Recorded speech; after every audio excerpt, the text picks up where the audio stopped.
साल 2022 और 23 में विकास की दर गिर सकती है। जी हाँ, ये हम नहीं कह रहे, बल्कि ये फिक्की की रिपोर्ट कह रही है।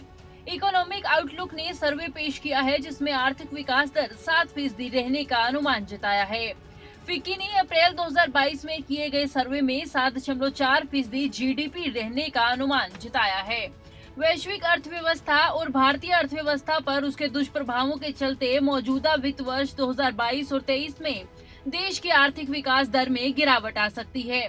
बिजनेस चैम्बर फिक्की ने इकोनॉमिक आउटलुक सर्वे पेश किया, जिसमें आर्थिक विकास दर 7% रहने का अनुमान जताया गया है। फिक्की ने अप्रैल 2022 में किए गए सर्वे में 7.4% जीडीपी रहने का अनुमान जताया। फिक्की ने जून 2022 में ये सर्वे कराया, जिसमें जाने माने अर्थशास्त्री जो उद्योग जगत का प्रतिनिधित्व कर रहे हैं उनसे बात की है। साथ ही बैंकिंग और फाइनेंशियल सेक्टर से जुड़े जानकारों से मिले रेस्पॉन्स के आधार पर ये आउटलुक तैयार किया गया।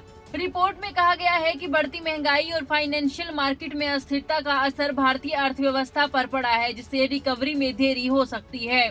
रिपोर्ट के मुताबिक कमोडिटी की बढ़ती कीमतें, सप्लाई में दिक्कतें और यूरोप में तनाव के लंबे खींचने के चलते वैश्विक ग्रोथ पर असर पड़ा है। वहीं चीनी अर्थव्यवस्था के स्लो डाउन का असर भी इंडियन इकोनॉमी पर पड़ा हुआ है। इनपुट कॉस्ट यानी लागत में बढ़ोतरी के चलते लोग खर्च कम कर रहे हैं। फिक्की के मुताबिक मौजूदा वित्त वर्ष में खुदरा महंगाई दर 6.7% रहने का अनुमान है। हालांकि रिपोर्ट में कहा गया है कि 2022-23 के अंत तक रेपो रेट बढ़कर 5.6% तक जा सकती है, जो कि मौजूदा 4.90% के लेवल में 75 बेसिक पॉइंट ज्यादा है।